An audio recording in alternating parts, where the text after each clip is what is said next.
Usually when we talk about games being broken, it's exclusively a bad thing, but enter the realm of speedrunning, for instance, and it's pretty cool if you can break a game, especially if the way you're breaking it is by being too good at it. In this list, we're covering off on a variety of ways gamers were able to break games by playing perfectly. Whether it was by maxing out the score counter on an old school arcade game and breaking the code, or optimizing the perfect build in an RPG. These methods may have busted the games underneath, but they're incredibly cool to pull off. I'm Jess from WhatCulture, and here are 7 more games you can break by playing perfectly. Number 7. The Enchanting Loop, The Elder Scrolls V Skyrim. Now, not every way of breaking a game involves hitting level 100 when only 99 were programmed, so everything falls apart in the back-end code. This is a pretty famous example of breaking the game that could be most closely classified as an exploit, but it uses the systems the game already has in place, so it's not like you're cheating. The Enchanting Loop involves using the Fortify Enchanting Potion to increase the Fortify Alchemy enchantment, which thereby makes an even better Fortify Enchanting Potion. Drink that, then enchant Fortify Alchemy gear, do this a few times over, blend the whole shebang with clever smithing and enchanting your gear, and you can make armor with such good health regen, nothing can touch you, and weapons that one-shot anything you point them at. This also trivializes vendors because all of a sudden the items that you're making are worth a fortune, so you're rich and the game is totally broken, but boy did you look cool doing it. Number 6. Level 99 Glitch, Phantasy Star 4.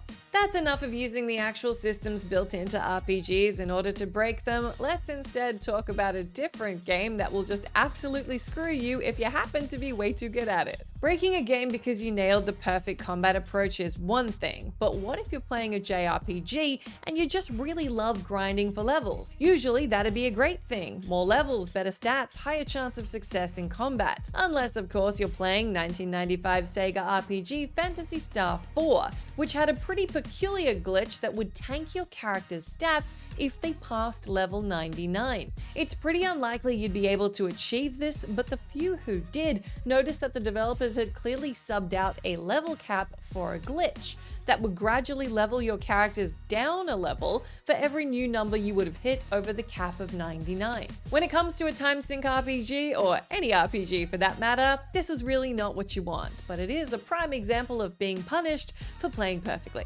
Number 5. LYSITHEA, Fire Emblem Three Houses. Fire Emblem Three Houses is another JRPG, but this time the breaking doesn't come in the form of a code-destroying bug. It comes in the form of a character who can be spec'd out so perfectly that she barely needs backup. Now, it doesn't hurt that she's pretty much the coolest student in Fire Emblem Three Houses, so at least that tracks. Fire Emblem Three Houses offers up a massive suite of characters that you can take on from, you guessed, 3 different houses. You'll have even more if you're a completionist with a nagging need to get everything right and recruit every possible character in games like I am. Just recruiting her won't be enough though. You'll need to optimize her to be the best she can be.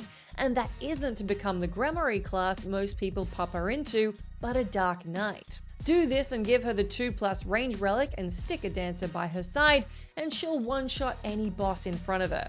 A big part of this is her unique mastermind ability that grants her double skill experience earned in battle, and that's something everyone can appreciate as a huge bonus, even if you're Fire Emblem illiterate. She'll also get Kanto so she can't be attacked back, and she basically obliterates everything on the battlefield, as well as the game's difficulty curve, so there you go. Number 4. Breaking the Nemesis system, Lord of the Rings Shadow of Mordor. If you played Shadow of Mordor or hung around here with us at WhatCulture long enough, you're probably across the fact that the Nemesis system is pretty special. The mechanic works by building a network of enemies in a hierarchy who remember your actions and react to them in interesting ways. Enemy captains, war chiefs, and overlords will develop their own quirks, strengths, weaknesses, and traits as a result of the battles they take part in. On top of that, when they kill you, they get promoted. Of course, all of that really does work best, assuming you actually get killed. If you don't get killed, then you pretty much break the whole thing and it doesn't work. If you actively try and subsequently succeed in killing off all the orcs, then you won't die at all. You'll just kill off the captains and then the whole revolutionary gameplay system won't really affect you. They do sometimes reincarnate and cheat death, so you'll sometimes see them again, but by and large there's a decent chance you'll have seen the last of them, so you were accidentally too good for your own good. Congratulations, you played yourself. Number 3. Bleed build with MOHGWYN'S Sacred Spear, Elden Ring. It should come as no surprise that in an RPG as sprawling and intricate as Elden Ring, there are indeed ways of breaking the game. And since it's so bloody hard, there are certainly those who are pretty happy to be able to break it.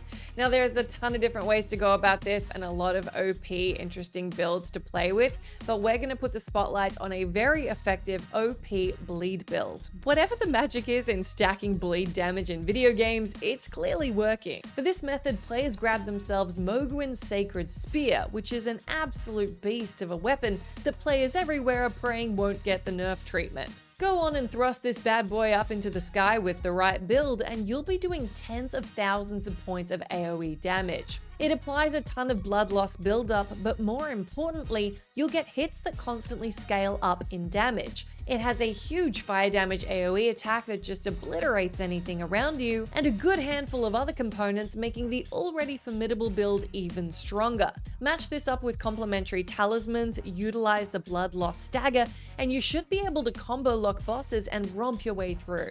Rage Gaming videos on YouTube tucks into this one in incredible detail, so if you need more information, go check out their content. But in short, game effectively broken. Number 2, Kill Screen, Donkey Kong 1981. Jumping back in time with yet another entry that lets us congratulate you for being way too good at video games, we've got the kill screen from the original Donkey Kong arcade game. On the 22nd stage, which is the 117th screen, so yeah, you'll have been absolutely killing it at the game to get to this point, there's a bug in the game's programming. This bug happens as a result of an integer overflow, where the time allowed for each individual screen is determined by the level you're on. So every level's time limit is determined by the following equation: 10 seconds multiplied by the level you're on plus 4. I know, I'm sorry, I'm making you do maths right now. I'll break it down for both of us. If you make it all the way to level 22, the timer is coded to give you 10 multiplied by 22 plus 4, which, for those among you who didn't drop out of maths in grade 10 like I did, gives you 260 seconds. That's all well and good, but the 8-bit counter rolls over at 256, so we end up with only 4 seconds, which is not long enough to complete the level, and eventually gives us the Donkey Kong arcade game kill screen. Number 1. You weren't supposed to do that. Ghost Recon Future Soldier. This one is a great example of not only proving you're way too good at the game, you literally break it as a result and can no longer progress. I love a final entry that perfectly encapsulates the title of the list. At one point in the level Invisible Bear, you're faced with a bunch of Russian foes in an airport hangar, but some players have reported that they were actually able to kill off the bad guys before they could sound the alarm, and as a result, the level becomes impossible to complete as the story can't progress. The only way out of this one is to restart from an earlier checkpoint and let them react before you do all the unaliving, which will then trigger the sequential on rails section that ends the level. That's the end of our list, but do let me know down in that comment box if you can think of any other games you managed to break by playing perfectly. Also, make sure you let me know if you pulled any of these ones off. As always, I've been Jess from WhatCulture. Thank you so much for hanging out with me. If you like it, you can come say hi to me on my Twitter account where I'm at Jess McDonald, but make sure you stay tuned to us here for plenty more gaming goodness.